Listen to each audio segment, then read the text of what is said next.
Harvard Divinity School. Decolonial Dames of America, book launch and reading, April 19th, 2023. In her story, Decolonial Dames of America, I experienced both a reckoning and an awakening.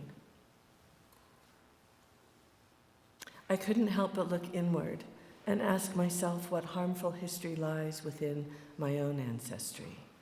Her words speak to this transformational moment. What has been hidden is exposed. What has been deemed acceptable in our collective pasts is now seen as a shameful record of oppression and intergenerational trauma.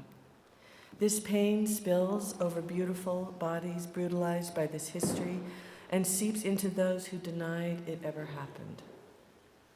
I have denied my own ancestry and the harm that has been caused. A reckoning and an awakening is happening within each of us. Descendants of white colonizers are finally recognizing the harm that has been done to people and the planet. The acts of repentance required and the reparations and land return needed to cultivate the soil and soul of healing. Morgan Curtis is a courageous writer who has brought another layer, quote, of what it is we are responsible to remedy in this lifetime, unquote. Please welcome Morgan Curtis.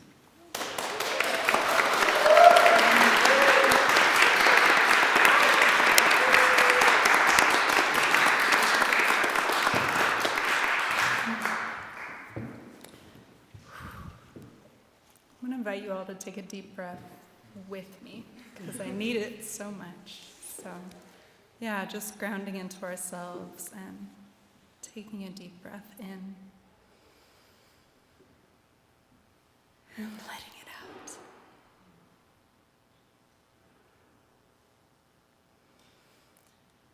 out.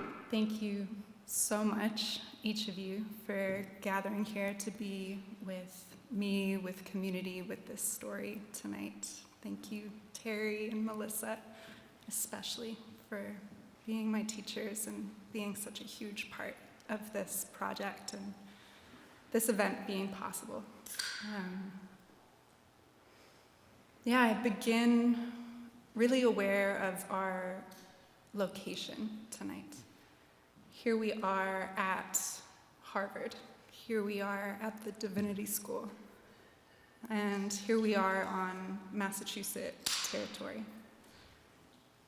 Harvard is in the midst of its own reckoning with looking at the legacy of slavery at this institution, work that is long overdue and just beginning. The Divinity School has, under Melissa's leadership, taken up that mantle of how do we look at this institution's soul ties to slavery. And as I was shaking all day in preparation for this evening, words from Dr. Jennifer Harvey kept staying with me. She's a liberation theologian, and what she speaks to is that white people need to be as particular in our theology as Black liberation theologians are, and that the only white theology is a theology of reparations, because we have been so divorced from our humanity by racial violence that the only way we're going to find ourselves back, the only way we can create a moral self in the face of this history is through repair. So what does that mean for a divinity school at a predominantly white institution? I think reparations is the theology we need to be with. And here we are on Massachusetts territory, and my own history in my family is bound up with the colonization of these very lands.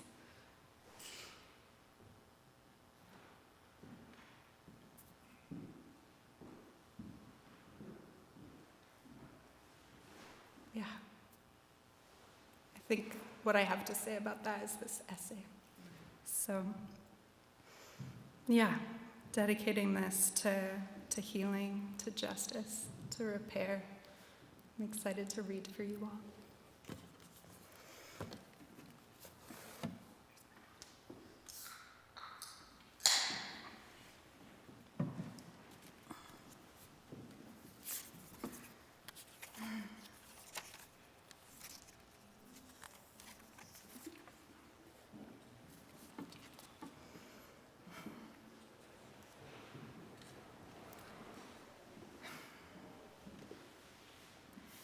In the place that has always been known as Copaig, on the Long Island still known to its people as Paumanok, next to an automobile repair shop, is a small patch of grass with scattered headstones. 3 are of human form, earthen effigies, brown skin with black braids. It was these I found myself carefully cleaning one morning in November 2021. An elderly woman hummed her approval, happy her ancestors were being tended.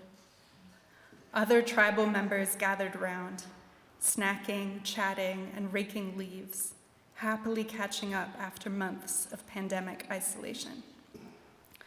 I imagined I looked quite out of place, a young white woman no one had seen before at this family reunion in a Montauk graveyard. Quite a few people asked me how I came to be there. My story begins in the Victorian townhouse where I was raised. I grew up surrounded by portraits of my American forefathers, their biographies on the coffee table, their silver in the safe under the stairs. I had what my parents called an upper middle class upbringing. They instilled gratitude for its privileges, but questions of their provenance were absent. As a child, I was fascinated by the framed, hand-inked family tree commissioned by my great-grandmother, Isabel Ramsey Buckley. I remember noticing the blue, squiggly lines beneath certain names. The legend indicated they were each a founder of family in America. No ancestors preceded these names. According to this tree, between 1620 and 1673, our family spontaneously appeared across so-called New England. An apparent immaculate conception. I carried this myth with me when I went to college. I remember meeting a Cherokee student and thinking, perhaps even saying out loud, "Wow, I didn't know your people were still here." Not long after, I sat in a dark underground venue, listening to a Lakota classmate's poetry. I felt her gaze directly on me as she powerfully named the pain of urban outfitters stealing from her people, appropriating indigenous culture for fast fashion. I was wearing a t-shirt with the wings of an eagle atop a totem pole. Hot shame flooded me as I covered myself with a cardigan. For the first time in my life, I had a sense that colonization was not just a historical event, but is ongoing.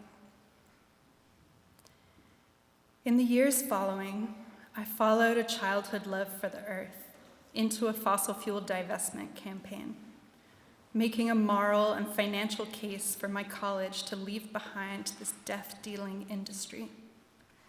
Soon after, I learned my own family was invested in the same corporations that we were campaigning against. I felt I had both blood and oil on my hands. I drifted from my environmental engineering major, opening myself to the political, cultural, even spiritual crisis beneath our fossil fuel-powered economy. As the depth of my complicity sunk in, I was tempted to once again cover myself up, to try and turn away. The trajectory of my elite education offered that possibility of refuge and denial. there was no unseeing what I had seen. As I got more deeply involved with the climate movement, I found myself in Indigenous-led spaces where I was asked for the first time in my life, who are your people? I began to understand myself as white after a childhood in which race had never been mentioned. I remembered that family tree, and it became clear to me that my family's early arrival in North America was a story of immense violence against the land and its original peoples. We saw both as expendable subhuman resources for our own progress. Meanwhile, we sacrificed our connection to our own homelands and the cultural and ecological practices that had sustained us. These are the deeper causal roots of the climate crisis. This was a history I had never been taught. I was furious and directed that anger at the living face of this lineage, my father. He seethed in response. How dare you say that about my ancestors, attempting to wrest them back from my rewriting of their story. I would shake with indignation and argue right back. I saw him and myself as bad, wrong, even evil. Perhaps if I was only more forceful, more righteous, more persuasive, he would change, I would change, everything would change. But it didn't. Part 2. Go do the work with your own people. This was the mandate I kept hearing from social movements. But I'd managed to put such a distance between myself and the white, wealthy world I came from. I didn't want to go back.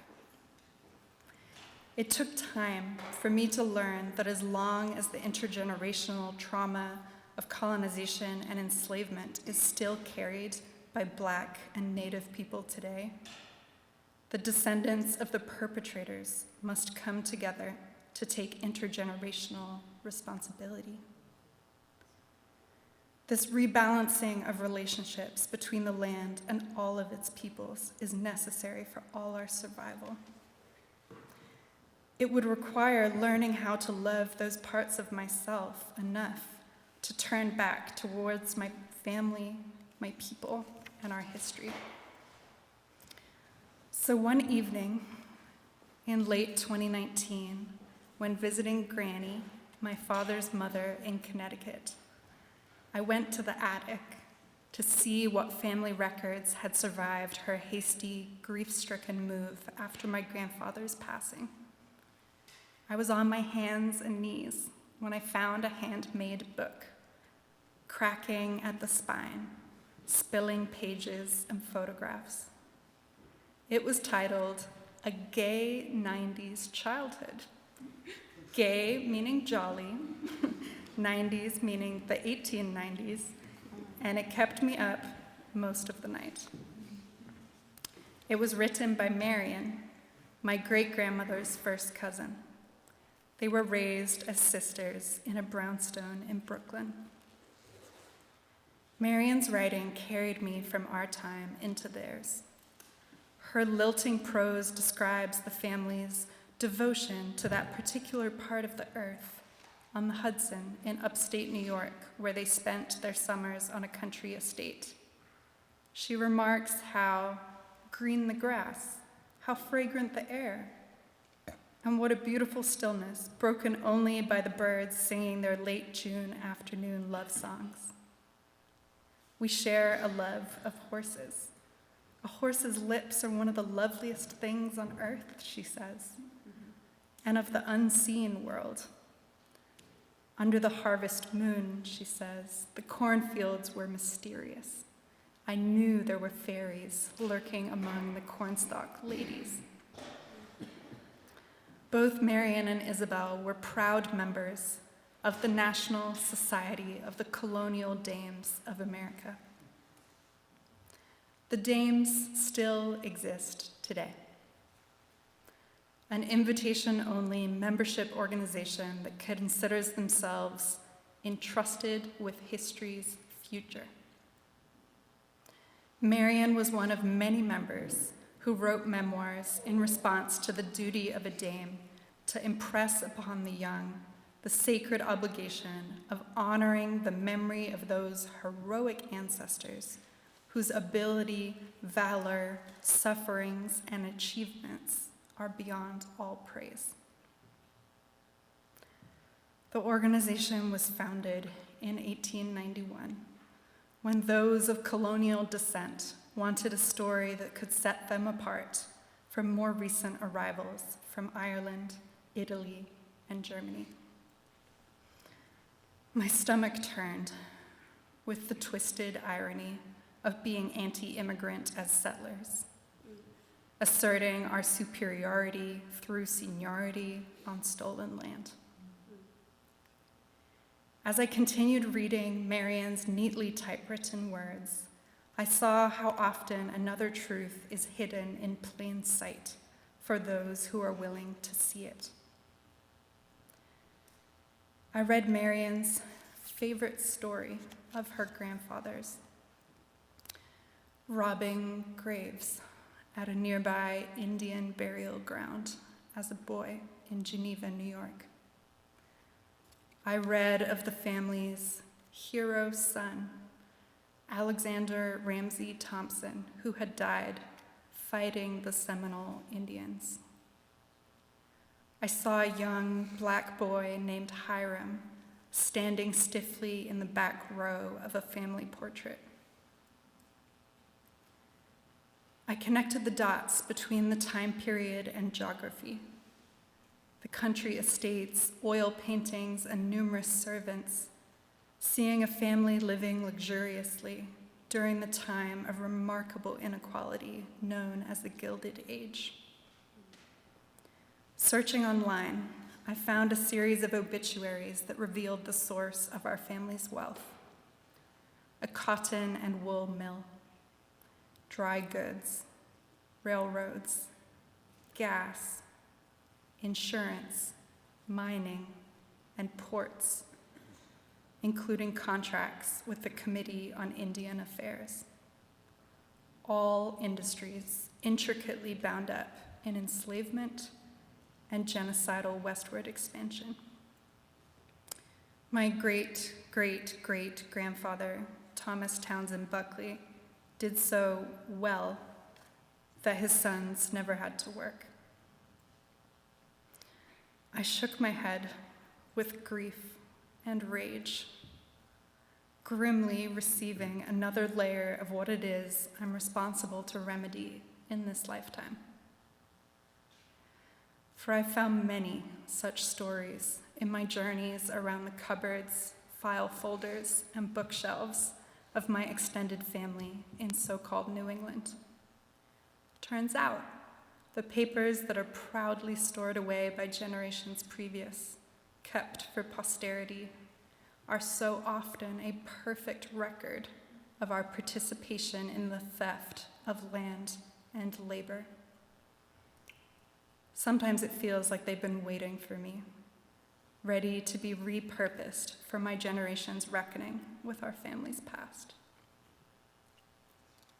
Part 3. I use my ancestral stories as a map from the past and into the future. I am guided to the places where memories may linger upon the land: historic houses, graveyards, massacre sites. One time, I took my parents with me.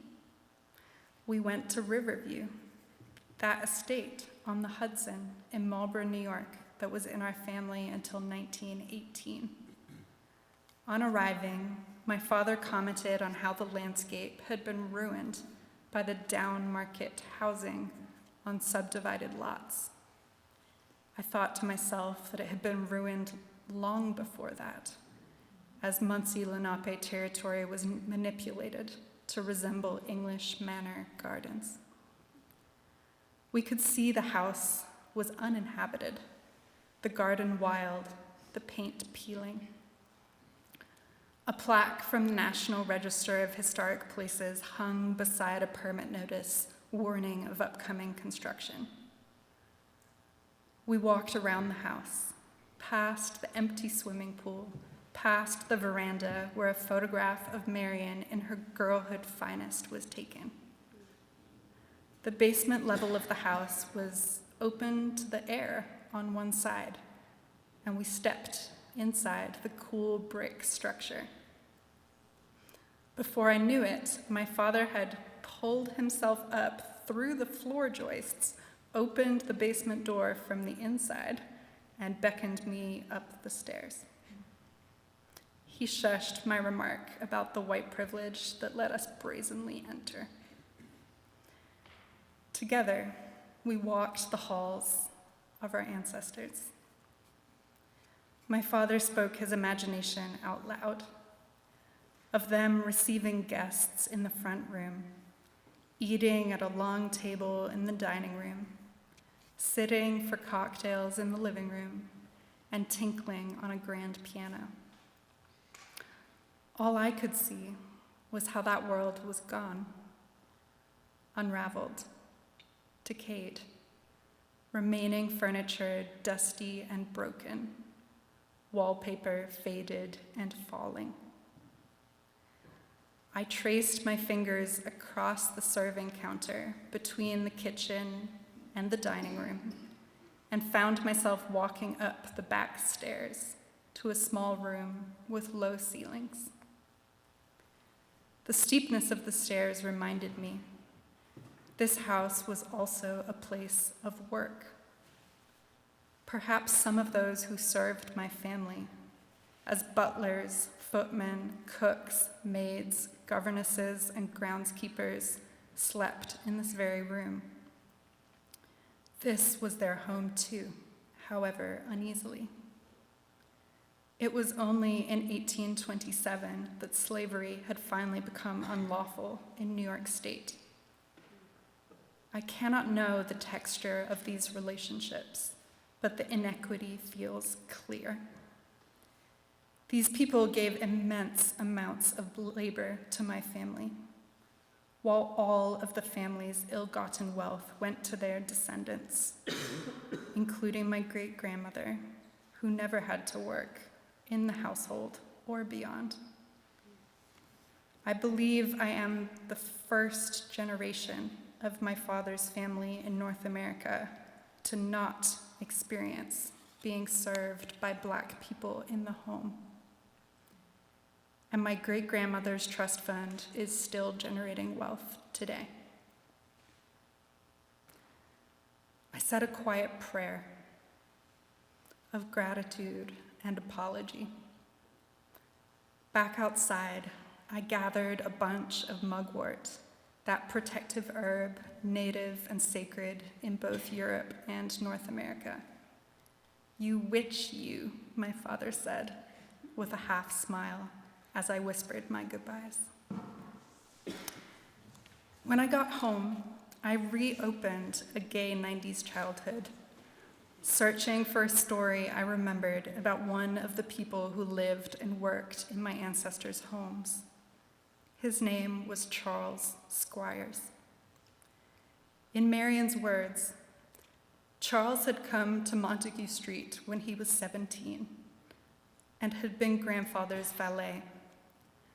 After grandfather's death, he succeeded the coachman in the country and was houseman in town. Charles always walked behind me.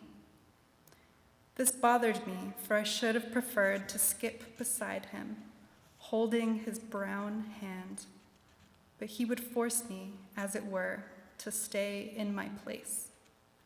He was half Negro and half Montauk Indian. His mother was the last pure-blooded Indian of that tribe. The tribe owned a vast acreage on Long Island, and as the Montauks died, they left their lands within the tribe.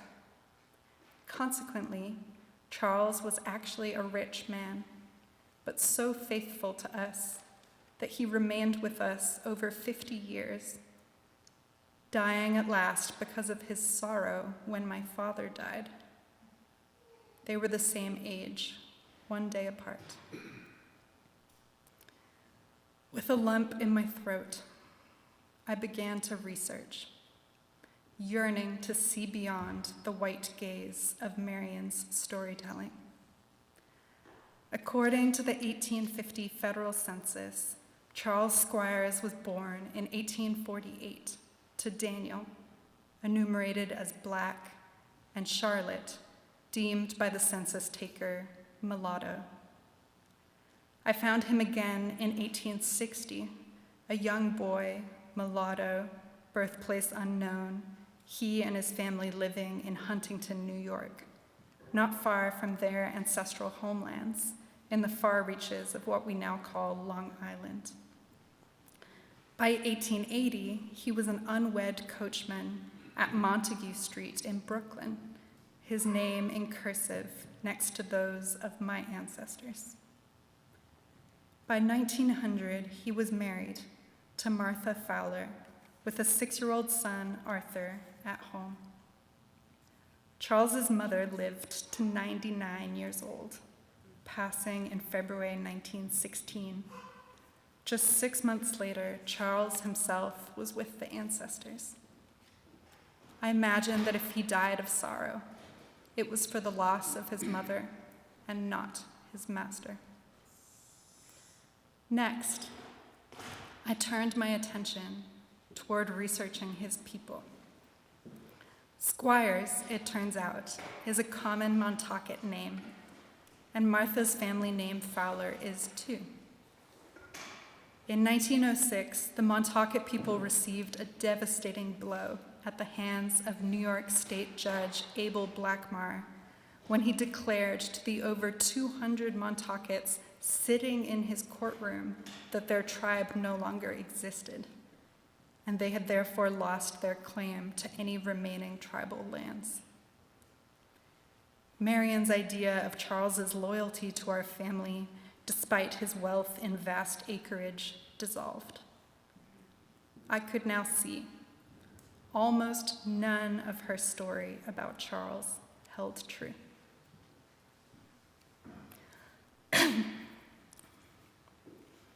Part 4.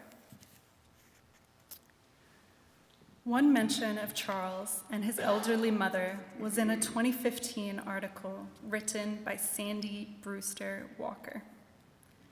Looking Sandy up, I learned she is a historian, genealogist, freelance journalist, and executive director and government affairs officer for the Montaukett Indian Nation.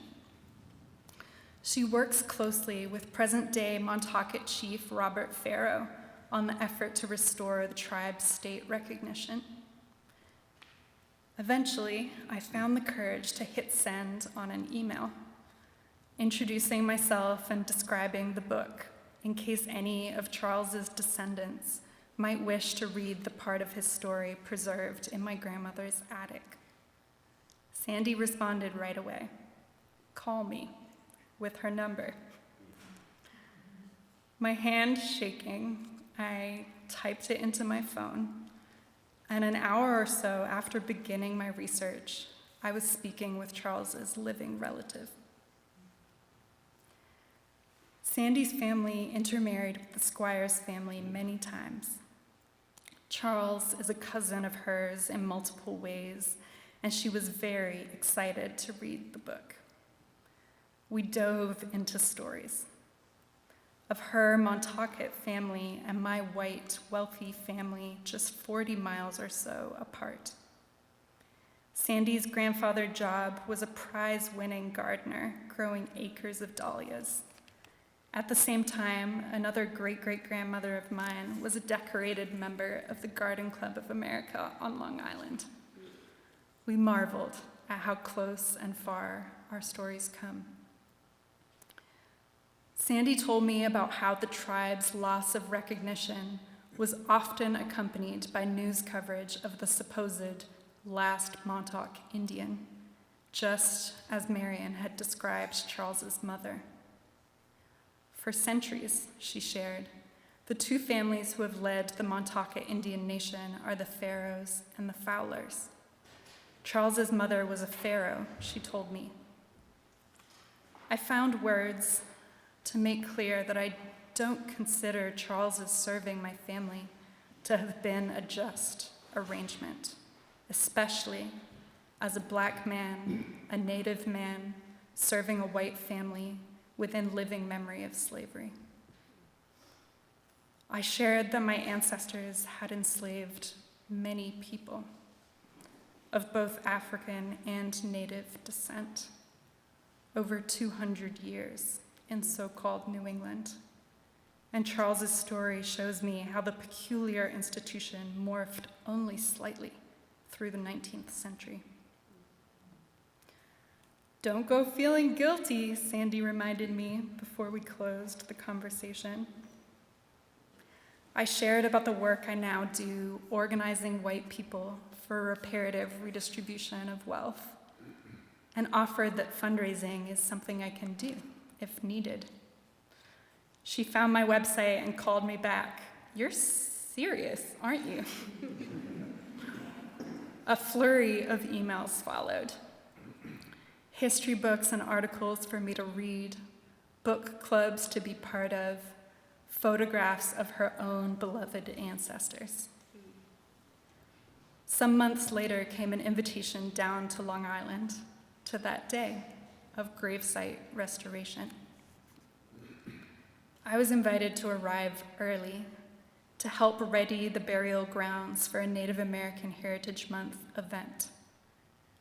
I was up late the night before, deep in my family tree, learning of another branch of my family who were early colonial settlers on Long Island.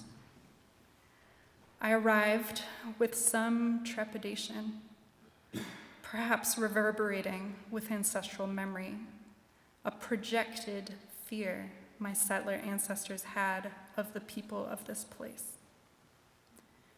Despite my shyness, I was met with an abundance of warmth from everyone Sandy introduced me to.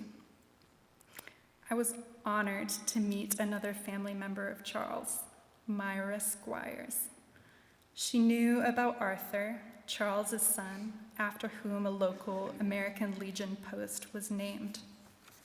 She also recalled that a number of tribal members had worked for wealthy families at that time, including as respected coachmen.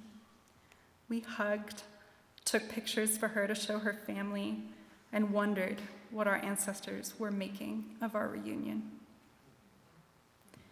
Sandy had invited me to contribute financially, and we got to sit together on one of the 2 stone benches she bought with those funds for the burial ground, for visitors to sit, meditate, and acknowledge the homelands of the Montauk Indian Nation. I'm excited to keep supporting her efforts, in particular her vision to build a museum for the Montauk to tell their own story, a form of historic preservation so sorely needed. I pray and write letters to the governor that their nationhood will soon be re-recognized by the state of New York as a step toward one day having sovereignty over their ancestral homelands once again. I'm learning that Native peoples dream of futures we all need. We are a dozen generations into colonization of these lands. May it not take as long for those dreams to come true. Part 5. I dedicate these pages to the memory of my great-grandmother, Isabel. Perhaps it would be easier to leave her behind, to cast her off as a relic of another time, to distance myself from any notion of being a colonial dame. That's always there, the choice to vanish into whiteness, to pretend these are not my stories, not America's stories.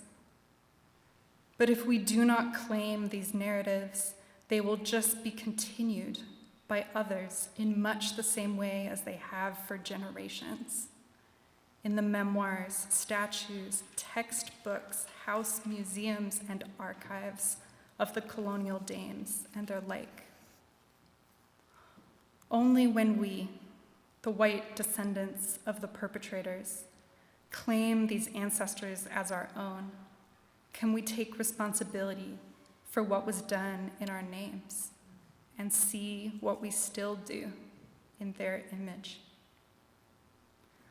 Our history requires of us a profound reckoning, the willingness to make different choices than our ancestors did before us.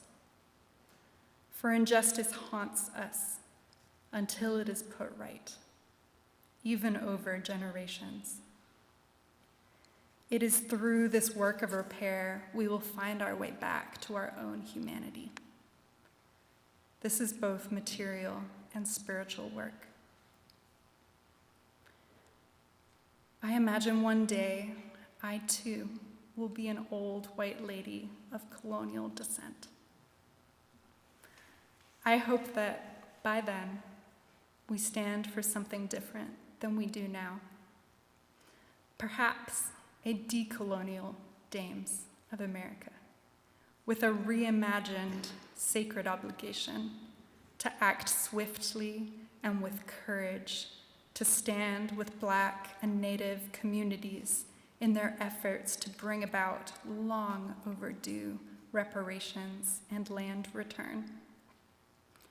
Through this, we too can keep the memory of our ancestors close by telling the truth of their times, committing to transmute the trauma they caused, and not letting wealth inequality, racial violence, or climate chaos be the final chapter of their legacy. If white supremacy is to end in this country, its own children must turn around and face its history, saying, yes, those are our people. We are them, and they are us. We did this, and now we will work to undo it. Thank you.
My name is Melissa Bartholomew. I am the descendant of Africans who were enslaved in this country, and I'm a descendant of indigenous people of this land, of this country. I told Morgan that I did not plan to say much, and I still don't. I want to honor your words, and I want to allow as much space as possible for this community to engage with you. What I will say is that I'm deeply grateful for you. As I indicated in my afterword, reading what Morgan wrote brought me to tears, and as I was sitting here, I was thinking about the fact that it's not just what she wrote, but it is who she is and the work that she is doing. Because it's easy to write about it, it's different to be about it. And Morgan is about the work in a very deep, intentional way that requires risk and sacrifice. And until there are more white people like Morgan willing to take these risks and to give up what she's given up, until there's a groundswell of folk like Morgan, we won't see the type of reparations that this country requires. So I wept knowing the full context of Morgan. I wept knowing the totality of her experience. So I want this to be an opportunity for you all who don't know the full totality to be able to engage with her. And then I will come back and read Bronte's prayer. Thank you.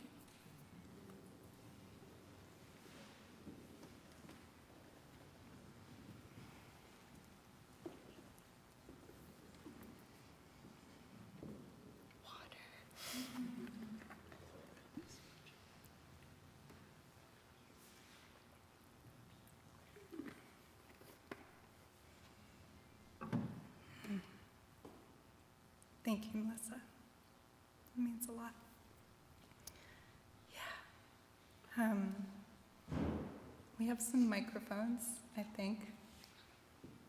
Maybe there's one over there. And yeah, I would love to hear from you all. I welcome your reactions, questions, and yeah, may we be in conversation. And we're going to make sure we use the microphone so our friends on Zoom can hear us.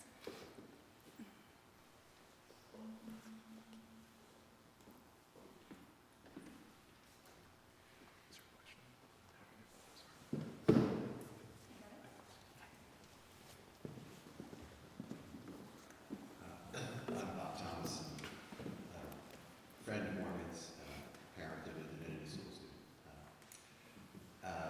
First of all, thank you. Beautiful, beautiful reading. I hope you don't mind if I share one thing that you told me, which is that you're also descended from John Brown, the abolitionists. Distant cousin. Yes. Okay.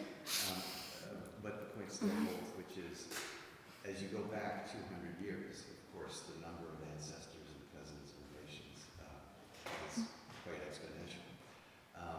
And in those stories are also some John Brown type stories of courage and abolitionism and so forth. How did you, as you go back so far, how did you choose the ones you chose as opposed to others you might have chosen? I feel more chosen by them than that I did the choosing.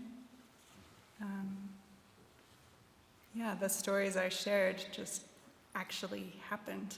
And so that's what has unfolded. And there's something intimate for me about building relationship with my great-grandmother through this process. I never met her. She died before I was born. But I talk about my father being the living face of this lineage, and it's his grandmother, his father's mother, who's kind of the first female face of this lineage, closest to me. And so there's something about being with her and the people immediately before her that feels needed. And I'll share, the title of the book comes from a friend, Jeff Conant. We were on a prayer walk with the monks and nun, hi Claire, of the New England Peace Pagoda in Plymouth, Patuxet 2 years ago. And we were standing on that hill by the replica Mayflower and Plymouth Rock, and this just like multiple monuments to colonization. And if you've been there over Plymouth Rock, there's like a Grecian temple, pretty much, and it says in huge letters, National Society of the Colonial Dames of America. And Jeff turned to me and said, what if there was a Decolonial Dames of America? And that really got me thinking. And it was amazing when Terry came to me with the opportunity to make this little book, because that was one of the first things I had imagined was, I don't want to start an organization, but I want to make like a little thing that could be like passed around to make this an idea, and what becomes of this idea. So, yeah, that was some of the choosing.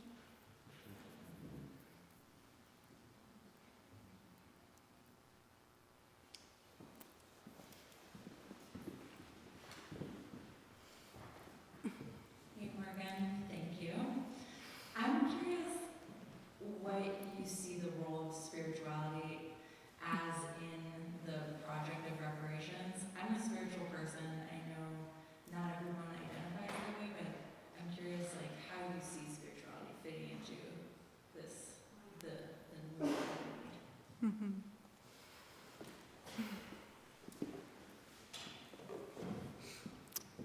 I came to divinity school to ask that question. And I will leave with it.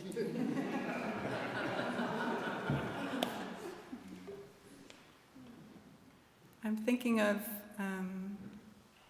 I had dinner with someone a number of years ago, Carlos Saavedra, and he said to me, if the first reparations that happened were the federal government doing reparations, white Americans would be left off the hook. The systems would continue as they are. And so I have a sentence in the essay where I say, this is material and spiritual work.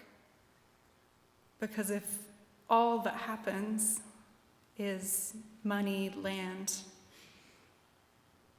compensation, restitution moves, but the way in which the system of white supremacy lives in the soul ties, to quote Melissa, of white people, white institutions, white stories to, supremacy, superiority.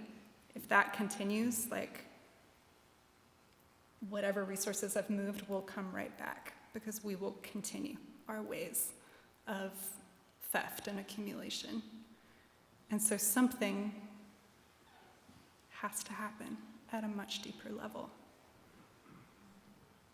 that doesn't turn away from the material imperative. It's like deeply both at once. And there's also a piece for me that's spiritual about this work, that's about, it's about surrender. It's about knowing that I don't know. It's about being willing to ask like the deepest questions of what it means to be human and why I'm here and what life is for. The kind of questions that people turn to religion, to spirituality to answer. Reckoning with a violence this deep requires that of us. Yeah. Thanks, Hendrix.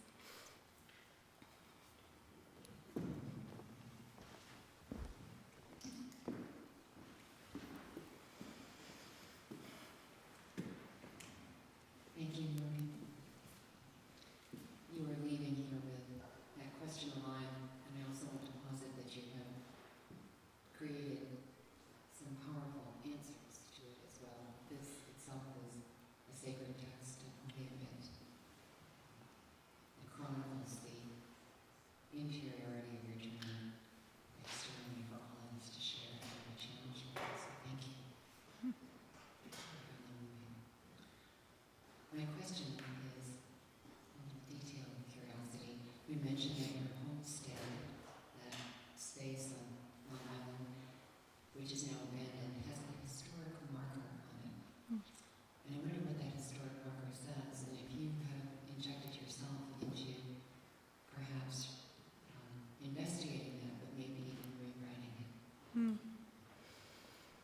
Yeah, I know we have some history students in the room that could maybe tell me more about the National Register of Historic Places. It's a good point. And yeah, I know that house is still a private home. I'm curious who lives there and how they understand the history of it. So, work yet undone. Yeah.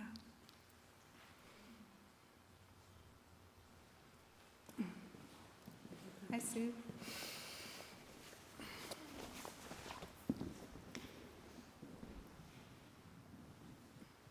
Thank you, Morgan. This is a sacred document that I will cherish forever. Thank you. It's a very important work. I'm a member of the National Society of Colonial Dames. I'm chair of the committee for their property, Martin House Farm in Swansea, Mass, next to Warren, Rhode Island, where there are many lively interactions with two different native tribes. This book is a guide to how to hold yourself as you face the present moment in history, trying to shape a better future. I've given it to the past president of the Colonial Dames of Massachusetts, and to the president, and to the manager. One of the dames is particularly conflicted and grieved about her ancestor, the Indian slave. And we're going to have many long conversations, and she's going to get a copy too. And I can see people squirm and avoid me and try and not think about decolonial. Thank you for being the guiding light. And thank you for opening this door that desperately needed to be opened. Will you please help me in the future?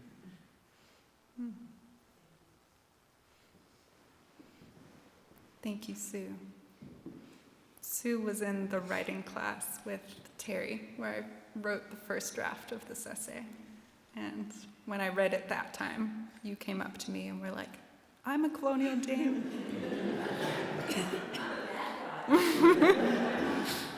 And I've loved our conversations since then. And I'm so grateful that you get to be my way in. And I've started to hear from more colonial dames the last few weeks. From different, there's a chapter in every state, y'all. Who are beginning to think. Some of them have been thinking for a while around what is this form of historic preservation doing, and how might it be reimagined. So I'm grateful for you and them.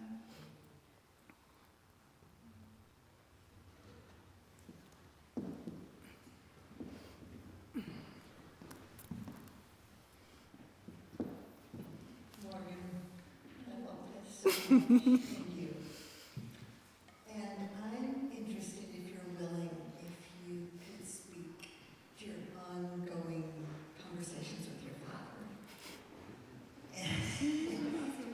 And I'm asking because you and I are in this, we call it our ancestral journey, working together on our ancestry across race and class and doing what we call reparative genealogy.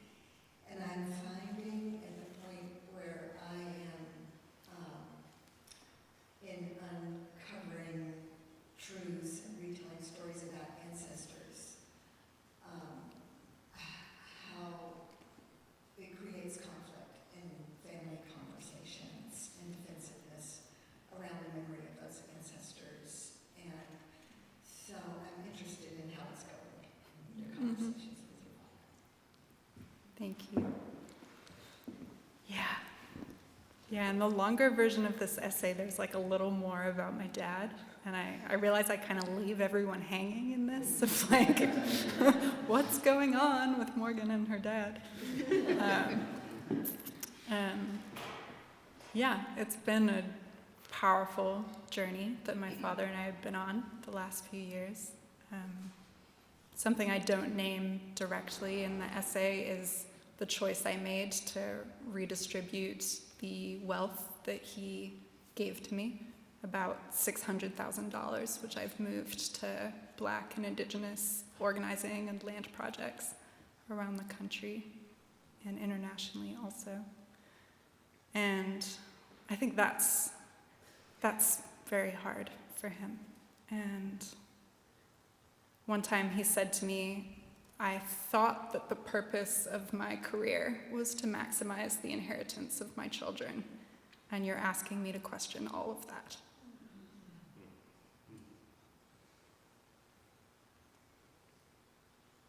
And it was powerful for me to hear that, to be like, oh, he is questioning all of that through naming that.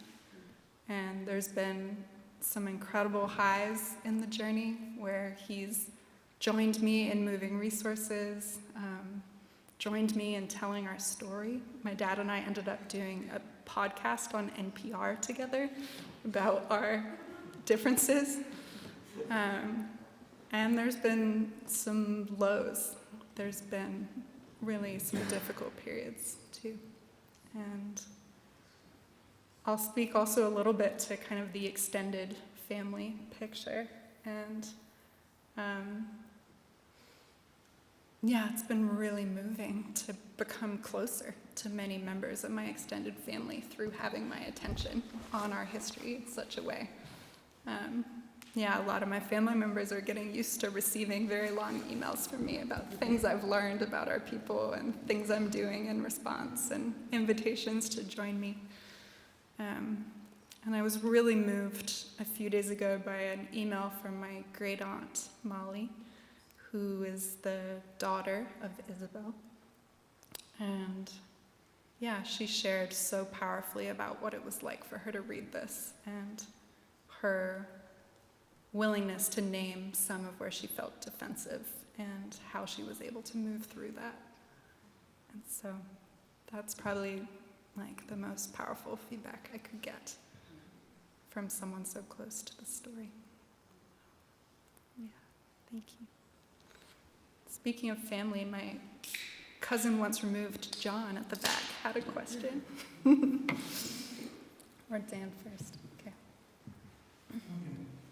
As a distant cousin of yours, through John Winthrop, I'm incredibly grateful that you are my cousin. And I'm incredibly grateful for my other cousin Eliza, who's sitting here too, and to say that you too are my relatives and that you're doing this wonderful, wonderful work in the world. Thank you so much. Thank you, Dan. And I'll use that as a link to say there's currently a campaign here at Harvard from the Generational African American Student Association and Native Americans at Harvard College to dename Winthrop House in recognition of his story of being kind of an arch colonizer here in the story of this land, having written the first laws that legalized slavery in North America. So I, in collaboration with those undergrads, am starting a descendants petition. So if there's any other John Winthrop descendants out there, there are a few million of us, I would love to be connected. Yeah. Sure, yes, come on over. Yeah. Hello, my name is John Reichenbach. I have known Morgan her entire life. I've also known her mother her entire life, and I lived with her for 2 years. I read her book in one. I agree with every story told within it. I am fairly sure I will not adopt any of the solutions, but it caused me to sort of think about things and consider it. And I also discovered that I'm also related to her father, although it's about 7 generations back. Thank you so much for coming, John. I'm really glad you're here. You're welcome. I enjoyed it. Yay.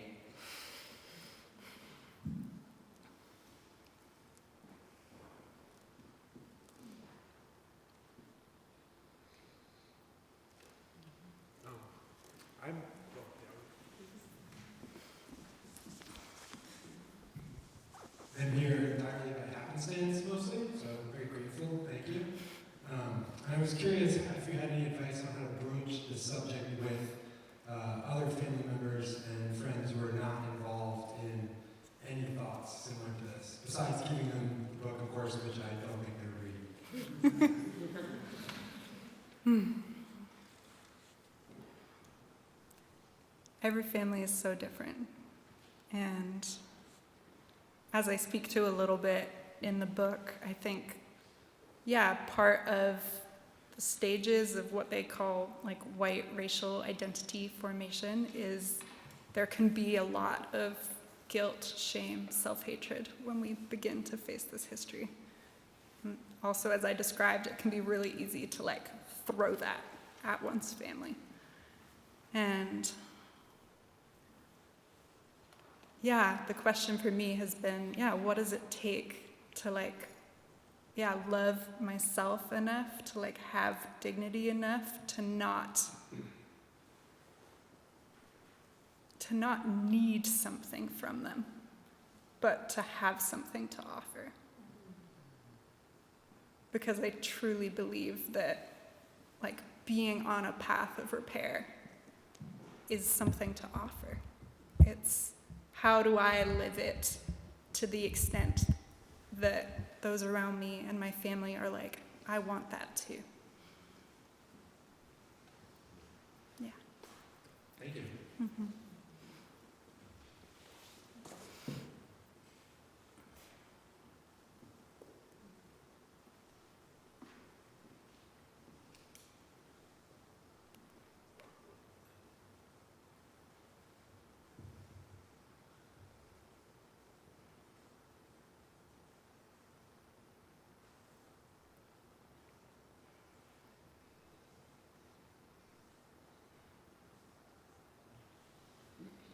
I'm right behind you, Tom.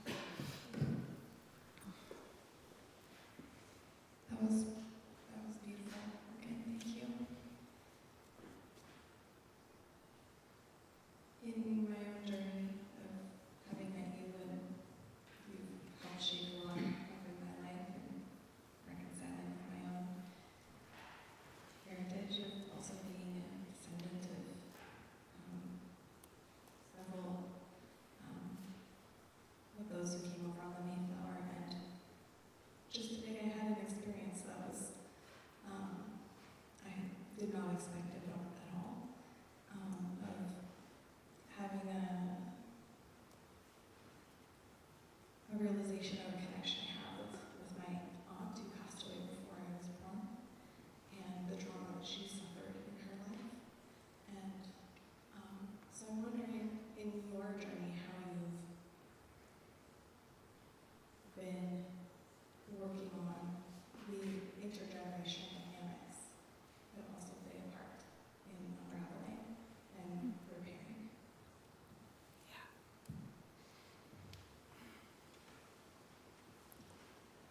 I've been spending a lot of time with this question academically recently, graduate school. And I've been thinking a lot about the distinction between intergenerational trauma and moral injury. And the way I understand my family's story, when I look at our deep history in Europe, when I look at like a medieval history, a Roman history, there's so much pain back there in terms of what people in Europe did to one another. And I don't think that has ever been healed. And then there's our experience here on this continent and the the form of injury and trauma that comes from causing violence and comes from benefiting from violence. And we're carrying that too. And each of those, I think, compounds upon themselves to create, cycles of intergenerational pain in so many white families. And I know it's going to take many generations for that healing to happen. And the first thing that came to me when you asked was community. And I think the most powerful healing that I've been able to access in my lifetime has come through not trying to do it alone, and through holding it together with others who want to be in that journey of seeing one another, supporting one another, witnessing one another, speaking truth to one another. And there's parts of that work that can happen in multiracial groups, and there's a large part of that work that needs to happen with white people together. And so I'm in practice, learning how to feel and be out of my head and be in my body and figure out how to be human again after a lot of generations of trying something else. So, thank you.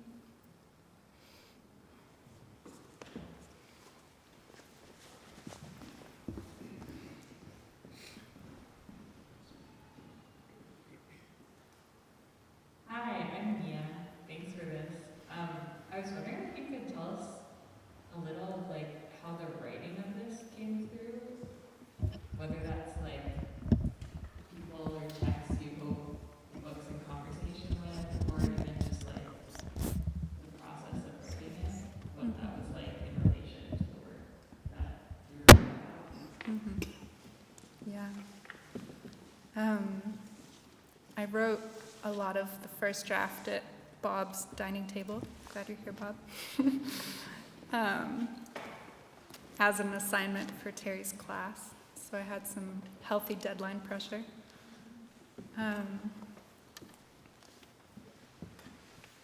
And I had the title before I had anything else. And it was, what story wants to come with these ideas? And there were many stories I could have picked.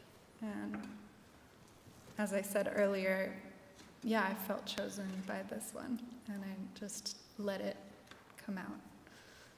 And I think the draft that we eventually printed was the 5th draft. Another big process of getting it to, I think, the 4th draft was I went to the Colonial Dames House Museum in Connecticut, Wethersfield, Connecticut, where my great-grandmother was very involved. And I spent the weekend alone, which I never do. Those of you that know me will know. I spent the weekend alone in an Airbnb next to the Colonial Dames Museum, just with the essay. And I wrote an email to the 35 people I had already shared it with, being like, help! And so I had a lot of community support too.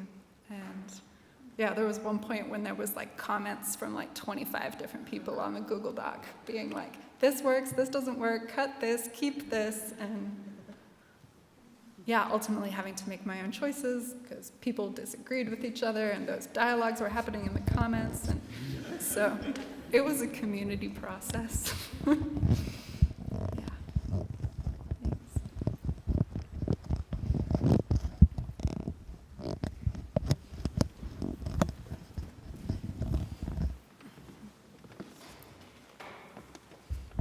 Thank you, Morgan. It was great hearing this today. It was really wonderful to encounter this for the first time in your own words. I wanted to ask how the role of being a storyteller has helped you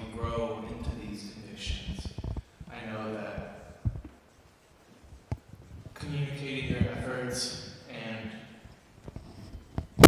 putting them in front of community, and any community is really important to you. And so I'm just curious how in this role that you've been exploring a lot lately as storyteller, as presenter, how it helps you grow in this work, specifically also referencing your coaching work.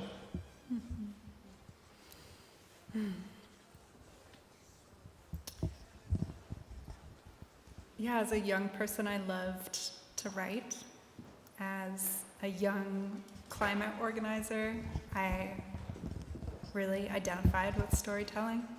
Diana knows. And yeah, it was like leading storytelling workshops and like all about like the most powerful thing we have to offer is our story.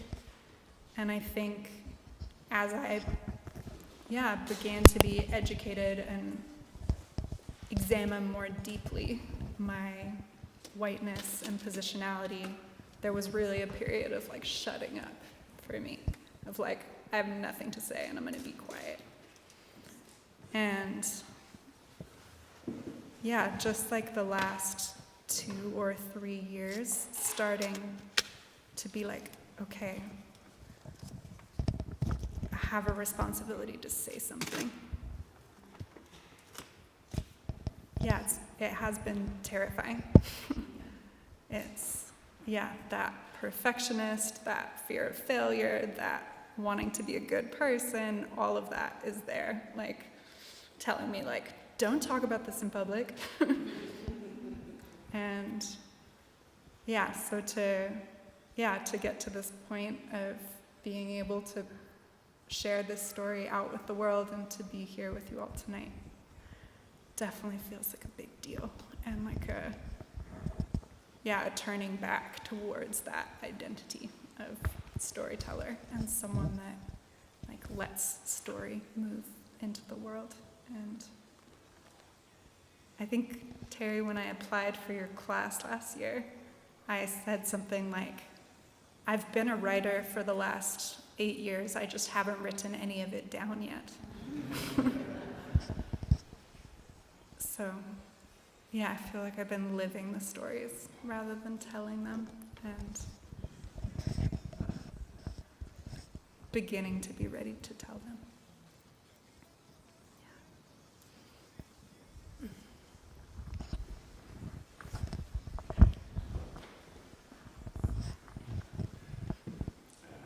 Hi, Dan.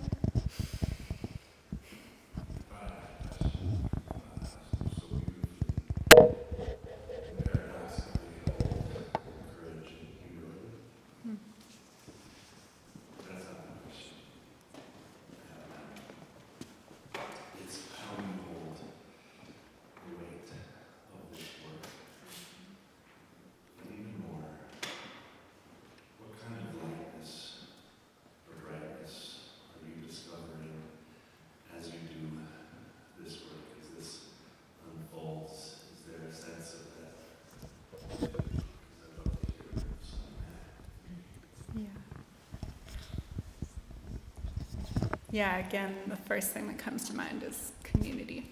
Like, how do I hold this? Not alone. And I have the immense privilege to live in intentional community at a place called Canticle Farm. I think some of them are on Zoom. I live in multiracial, cross-class, intergenerational, intentional community where we're like working to figure out how to practice beloved community as best we can. And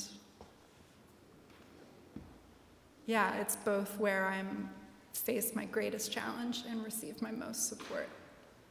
And I unequivocally know that I would not be doing this work if it was not for my friends and elders in community who have like sent me to do it and been like, this is what we need you to do.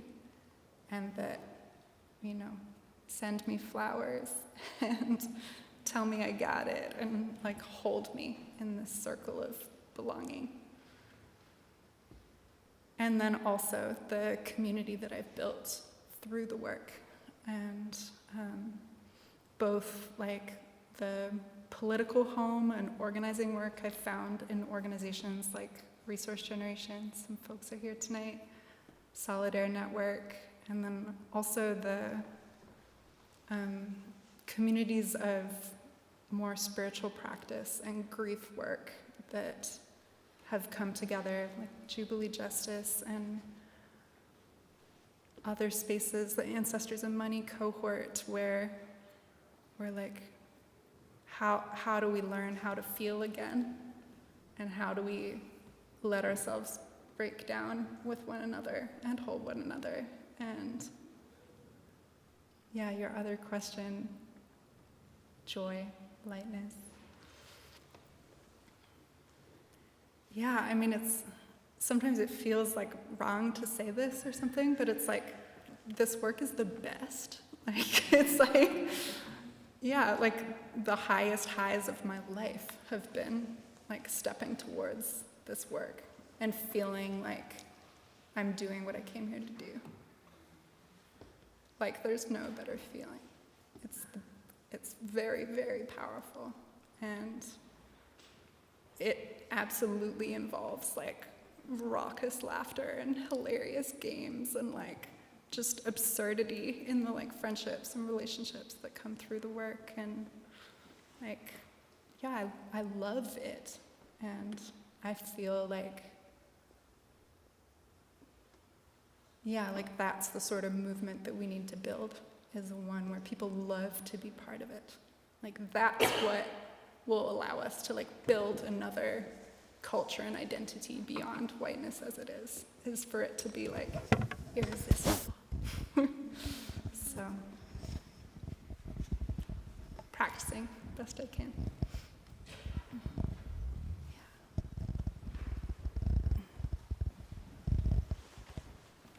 It's time.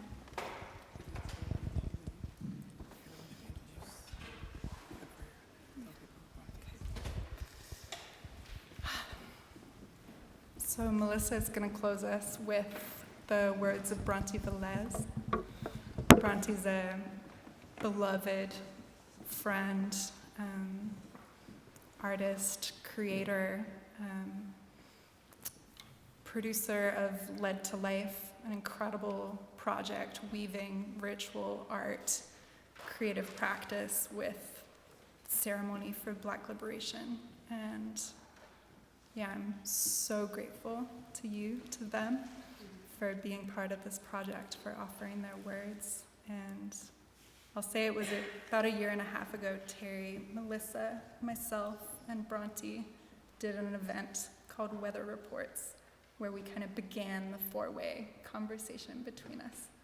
And so tonight, and especially you holding these words, is full circle on that.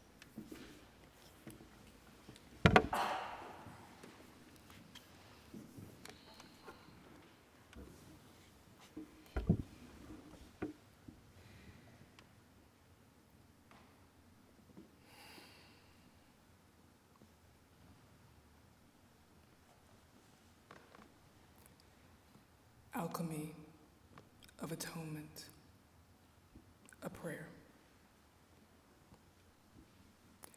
Mantra means to protect the mind. Protect your mind after reading by repeating after Lucille Clifton. Quote, "White ways are the ways of death. Come into the black and live." End quote.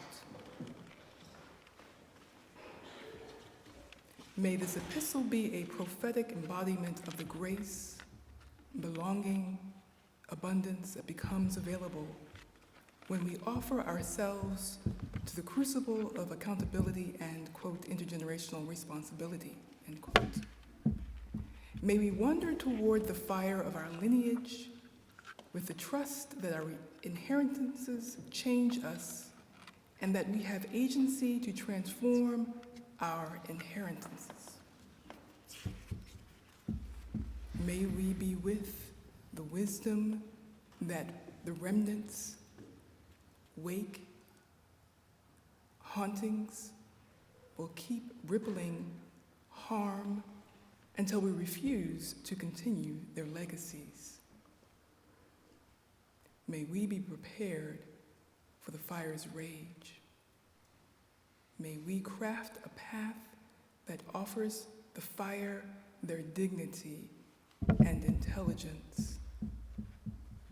May we trust the way truth flickers back and forth like a flame that needs food.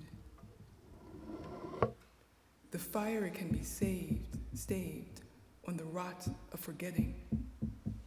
A hungry, gnawing fire that consumes everything in their way.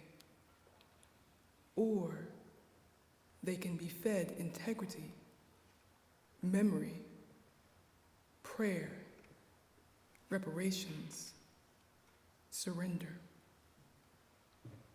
When the fire is fed humility, they can offer back a clearing. The fire gives back in multitude what they are fed. If we memorialize and eternalize ghosts, maintenance, their violence, and call it legacy, instead of trauma, we and the earth will not survive. May this text never be a map. May it never set sail. May it stay uncharted, fugitive, ships and maps and shit. You know, that's how we got here. Instead, may this practice in atonement sink you, an unmooring quicksand that slips you into dark company of mystery. May you notice how much deeper you breathe in the blackness.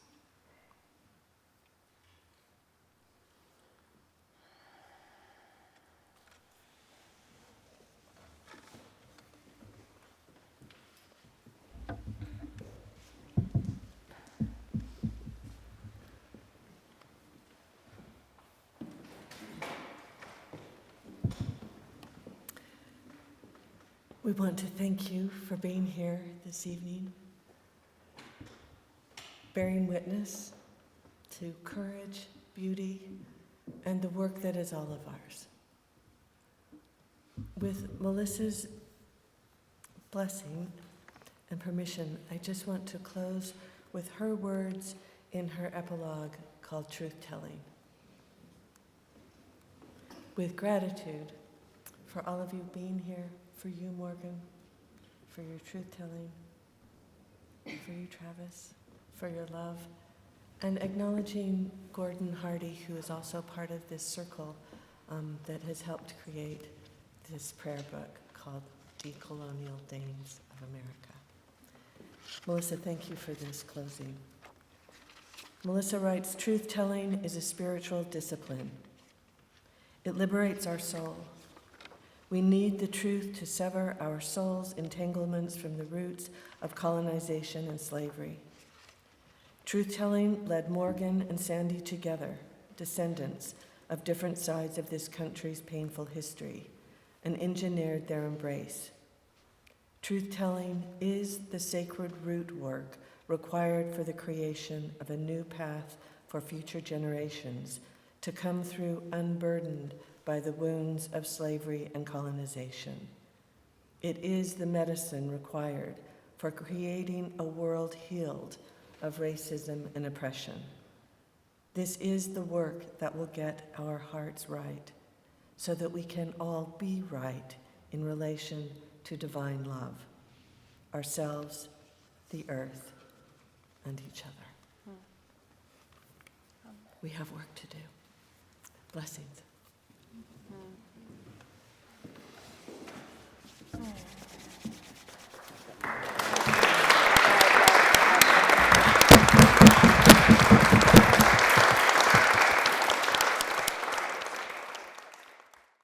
Sponsor, the Constellation Project. Copyright 2023, the President and Fellows of Harvard College.